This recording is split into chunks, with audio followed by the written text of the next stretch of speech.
Andrew Jackson's Nullification Proclamation, December 10, 1832.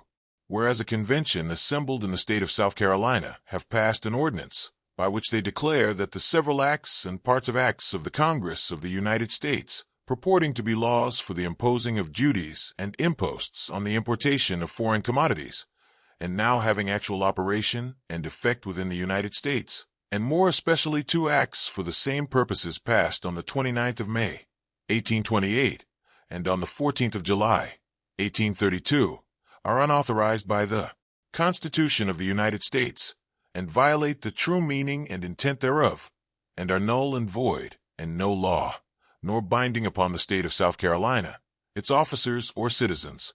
And whereas the said ordinance declares that it shall not be lawful for the authorities of the United States, or of that state, to enforce the payment of duties imposed by the said acts within the limits of the said state, and that it is the duty of the legislature to pass such laws as may be necessary to give full effect to the said ordinance.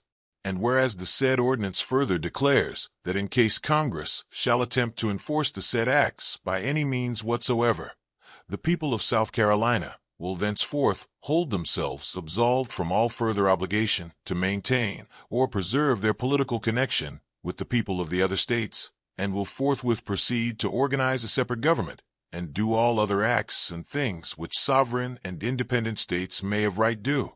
I, Andrew Jackson, President of the United States, have thought proper to issue this my proclamation, stating my views of the Constitution and laws applicable to the measures adopted by the Convention of South Carolina. The Constitution of the United States forms a government, not a league. It is a government in which all the people are represented, which operates directly on the people individually, not upon the states.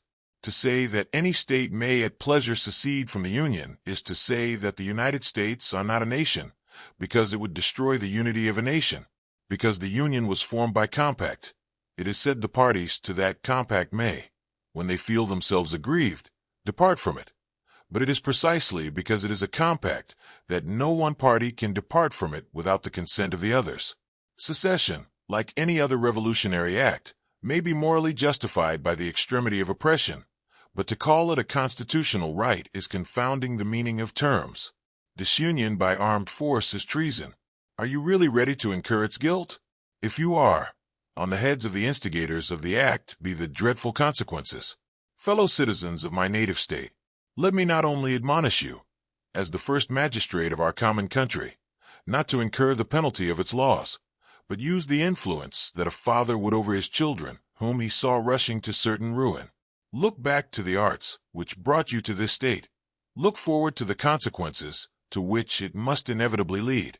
Look back to the Union whose value you know, and appreciate the blessings you have enjoyed under it. The laws of the United States must be executed.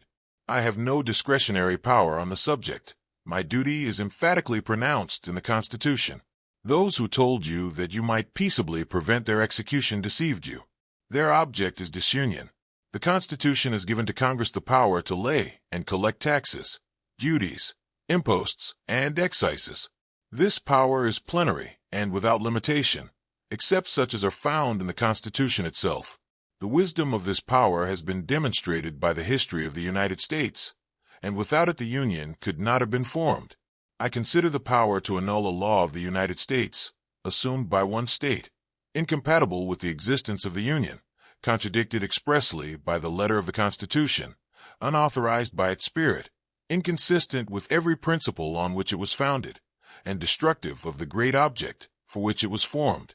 Fellow citizens of the United States, the threat of unhallowed disunion, the names of those once respected, now found in the ranks of its enemies, the ruinous consequences of a state of things so unnatural, so unnecessary, and so injurious, call loudly on the patriotism of the people to arrest its progress. Let those who love their country, who desire to preserve its peace and prosperity, discountenance and expose the political error which lurks under the specious garb of state rights. The Union shall be preserved.